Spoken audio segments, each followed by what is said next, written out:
গেল কিছুদিন আগেই নেপালে জেনজি আন্দোলনে সরকার পতন দেখেছিল পুরো বিশ্ব।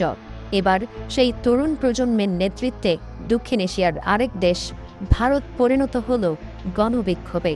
ভারতের কৌশলগত অঞ্চল লাদাখে শান্তিপূর্ণ আন্দোলন থেকে সরে এসে বুধবার সহিংস বিক্ষোভে ফেটে পড়ে হাজারো তরুণ। ডিজিপি অফিসে আগুন, পুলিশের সঙ্গে সংঘর্ষ এবং গুলিবর্ষণের ঘটনায় প্রাণ হারিয়েছে অন্তত 4 জন।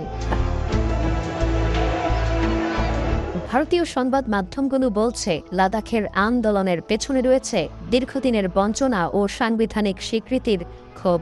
2019 সালে জম্মু ও কাশ্মীরের রাজ্যের মর্যাদা বাতিল করে লাদাখকে আলাদা কেন্দ্রশাসিত অঞ্চলে পরিণত করে ভারত সরকার। ওয়ালটন এখন দেশের সীমানা পেরিয়ে পৌঁছে গিয়েছে 50টিরও বেশি দেশে। ওয়ালটন ঘরে ঘরে বিশ্বজুড়ে।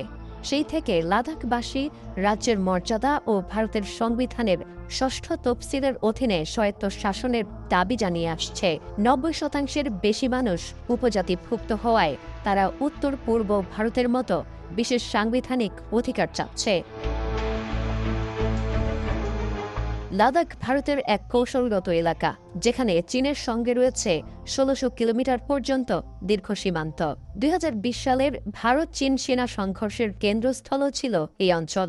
এমন গুরুত্বপূর্ণ সীমান্তবর্তী এলাকায় অভ্যন্তরীণ অসন্তোষ ভারতের জাতীয় নিরাপত্তার দিক থেকেও বড় হুমকি হয়ে দাঁড়াচ্ছে।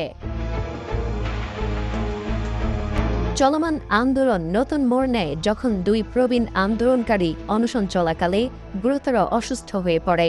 এরপর লে শহরে দোকানপাট বন্ধের ডাক দেয় আন্দোলনকারীরা। তবে জেনজি তরুণদের একাংশ মনে করে, শান্তিপূর্ণ প্রতিবাদে সরকার কর্ণপাত করছে না, তাই তারা রাস্তায় নেমে আরও তীব্র ও আগ্রাসী হয়ে ওঠে। এমন পরিস্থিতিতে প্রশ্ন উঠেছে, জেনজি প্রজন্মের এই তীব্র গণ আন্দোলন কি তবে ভারতের রাজনীতিতে বড় ধরনের পরিবর্তন আনবে? নেপালের মতো কি ভারতেও সরকার পতনের সূচনা হতে যাচ্ছে?